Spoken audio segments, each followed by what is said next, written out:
Hello guys, I hope you are doing really well. Today I have with me Samsung Galaxy S23 Ultra, and in this video I will show you how to turn off or on the S Pen sounds. Okay, so for example, I open the Samsung Notes and I use this drawing tool. So for example, I use different tools. So you can see there is a sound when I am using my S Pen. Okay, so like these ones. So if you don't want these sounds, so how to disable this sound from your S Pen?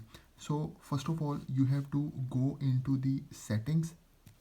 Once you enter into the settings, then just go into advanced features. Once you enter into the advanced feature, just go into the S Pen. Once you enter into the S Pen, you have to scroll down and you see this option of more S Pen settings. So just select it.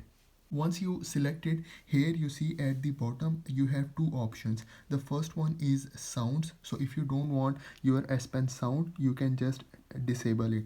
And the second one is vibrations. So if you don't want any vibration when you insert your S Pen into the phone, okay, or you remove the S Pen, so if you don't want any vibration, you can also disable it. Now what I will do, I will test it. So I will open the Samsung Notes. Okay, and now what I will do is I will just select a new drawing. Okay, so like that, and then I just go into the drawing and then I try to use these tools. So you can see there is no sound. Okay, so you can see you can use this. Okay, and then for the eraser as well, there is no sound. So this is how you can turn off the sound. If you want to turn on the sound, again you have to do the same thing. Go to the S Pen and here you can select the more S Pen settings, and then you can turn on the sounds and vibrations. So this is for today's video. I hope you like the video. I hope you enjoy the video. So please subscribe to my channel. Thank you very much.